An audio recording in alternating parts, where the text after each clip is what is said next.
منسلک ہونے کی وجہ سے وہ اللہ عز و جل کا بھی حکم بجا لاتا ہے، اپنے نبی کی سنت بھی ادا کرتا ہے، اور اس کے ساتھ ساتھ بہت ساری خطاؤں سے، بہت ساری غلطیوں سے، بہت سارے گناہوں سے بچ جاتا ہے، اپنی نگاہوں کی حفاظت کر لیتا ہے۔ اس طرح اس کے اندر دین آ جاتا ہے۔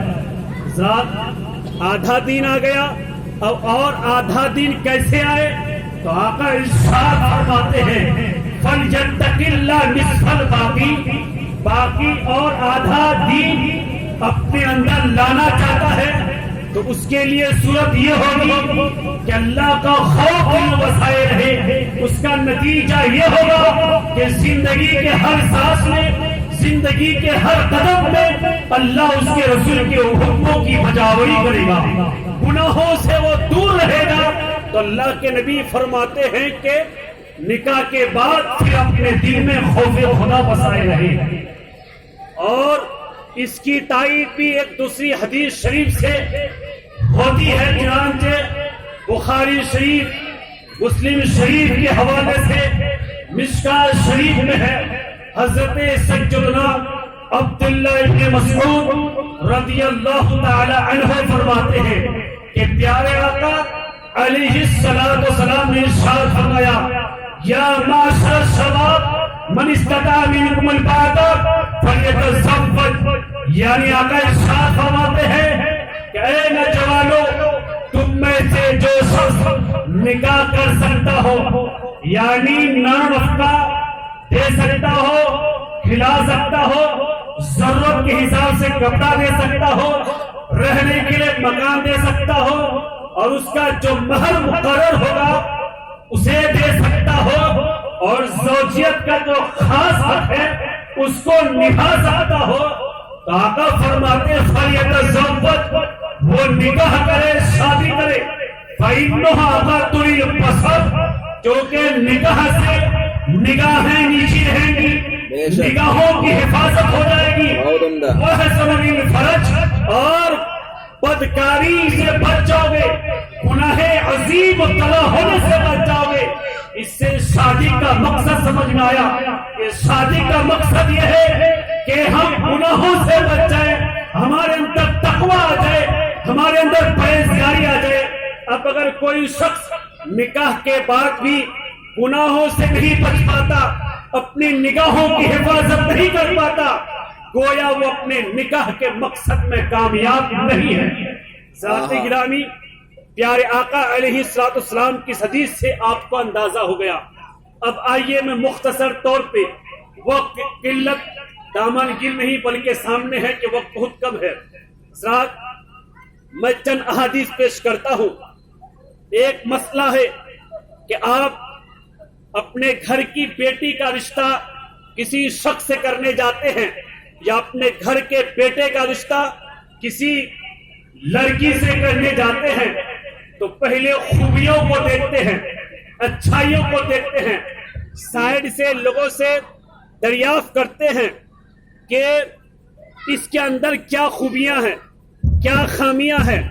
جب آپ کو سمجھ میں رشتہ آ جاتا ہے اور آپ کی سوچ کے حساب سے لڑکا یا لڑکی کے اندر خوبیاں ہیں، تو پھر آپ رشتہ طے کر لیتے ہیں۔ آپ کیا خوبی دیکھتے ہیں، ان پر تبصرہ کر کے میں اپنا وقت ضائع نہیں کروں گا۔ اسلام میں کون سی خوبی دیکھنے کا حکم دیا ہے اس کو سنیں۔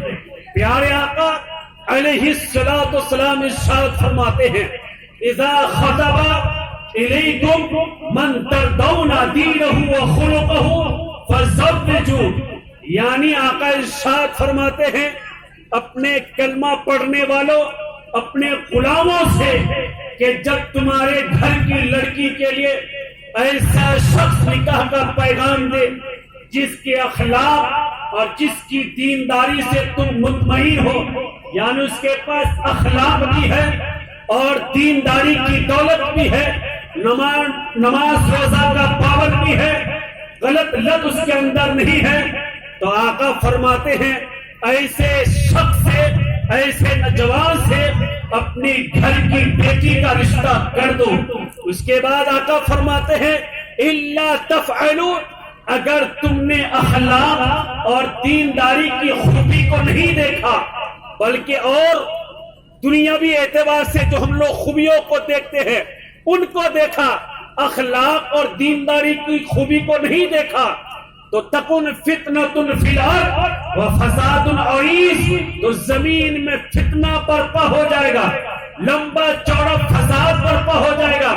مطلب یہ ہے کہ ایسے نوجوان سے اپنے گھر کی بیٹی کا رشتہ کر دیا جس کا اخلاق اچھا نہیں ہے، جس کے اندر دینداری نہیں ہے، وہ لڑکا اس زیبازی زندگی خوشگوار گزار ہی نہیں سکتا، سکون کے ساتھ گزار ہی نہیں سکتا، کیونکہ جو شخص رب کا نہیں ہوتا ہے وہ کسی کا نہیں ہوتا ہے، جو رب کا ہوتا ہے وہ سب کا ہوتا ہے۔ ایک بندہ جب اپنے رب کا نہیں ہو سکا، میرا ہرگز نہیں ہو سکتا، آپ کا ہرگز نہیں ہو سکتا، اپنے ماں باپ کا ہرگز نہیں ہو سکتا، اپنی بیوی کا ہرگز نہیں ہو سکتا، اپنے بچوں کا ہرگز نہیں ہو سکتا، لیکن اگر رب کا ہوتا ہے تو وہ سب کا ہو جاتا ہے۔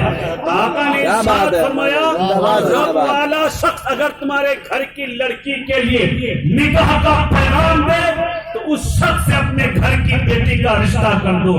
حضرات، اب لڑکی کے اندر جسے آپ اپنے گھر کی بیٹی اور بہو بنانا چاہتے ہیں اس کے اندر کون سی خوبی دیکھنی چاہیے؟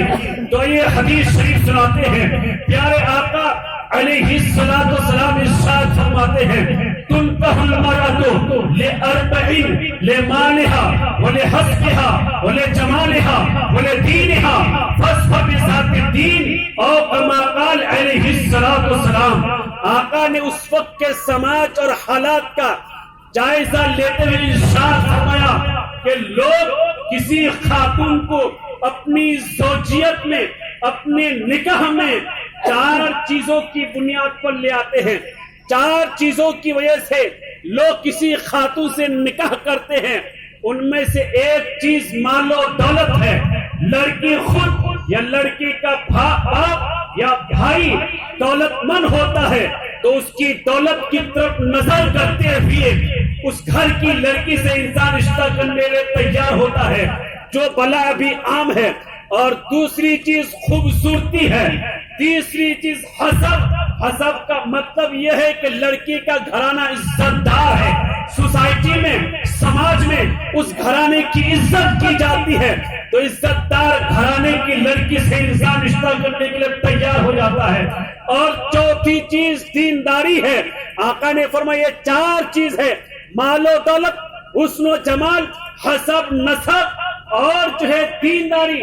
ان 4 چیزوں کی بنیاد پر لوگ کسی خاتون کو اپنے نکاح میں لاتے ہیں۔ پھر ہمیں کیا کرنا ہے؟ اپنے اور آقا کے غلاموں کو کیا کرنا ہے؟ تو حضور تعلیم دیتے ہیں فاصبر بذات الدین، کہ تم کو دیندار خاتون کو اپنے نکاح میں لانا ہے، دیندار خاتون کو اپنے نکاح میں لانا۔